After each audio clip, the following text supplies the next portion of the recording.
Stay golden, pony boy. Nothing gold can stay. Well, maybe in this market, right?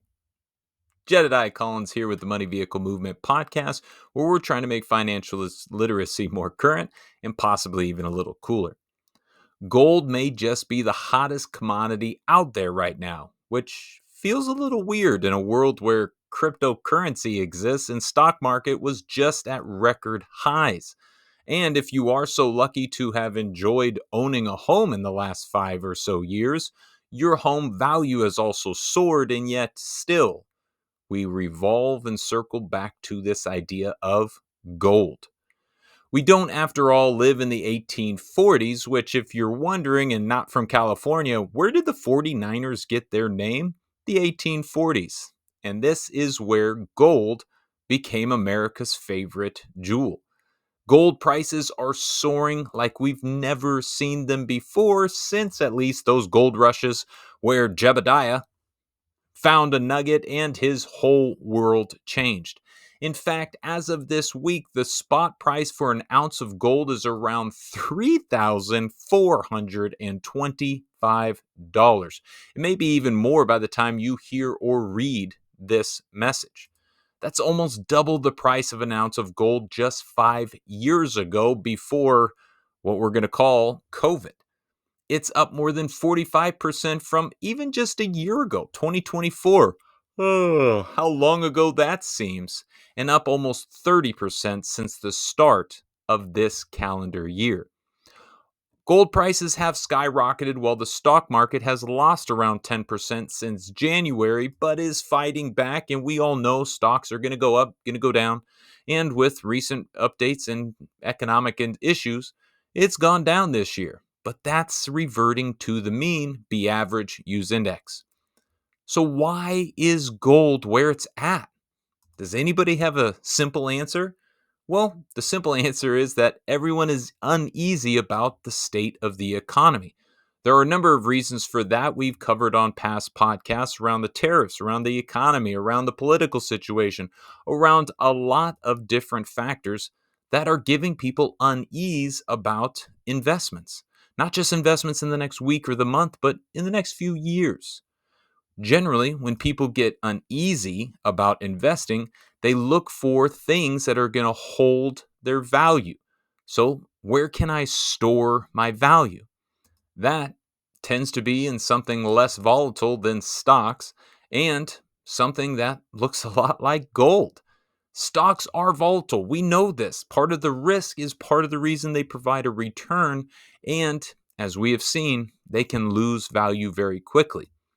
But what's one thing that has held value and that everyone has always wanted since time began?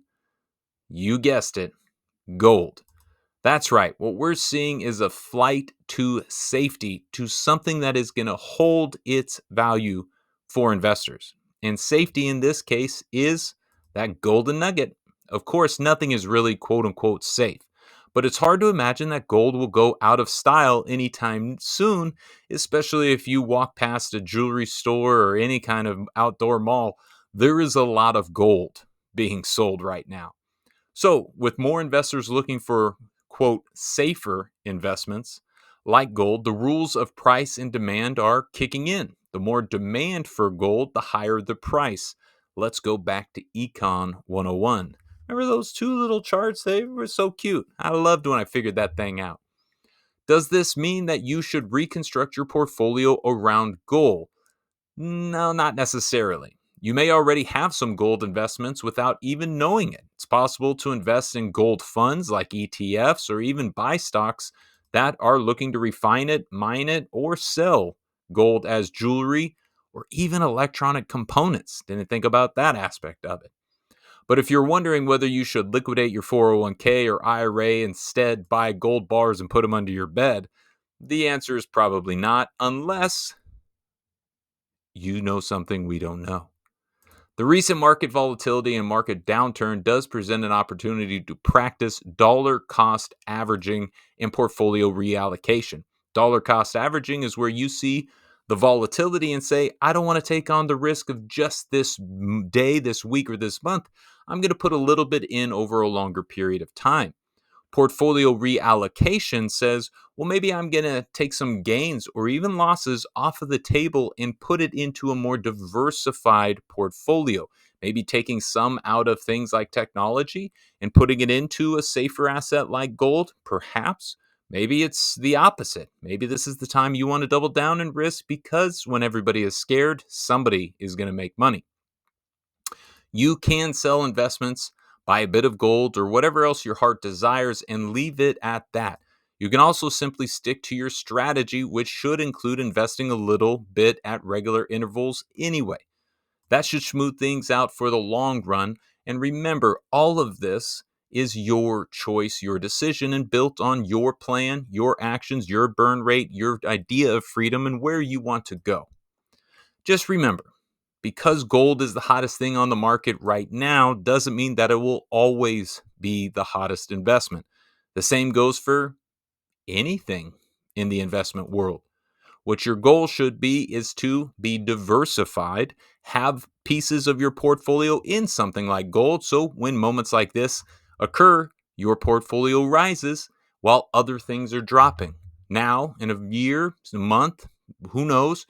Gold is going to drop and other things are going to rise. The catch 22 of a diversified portfolio is you are always losing. Didn't think that was going to be the end.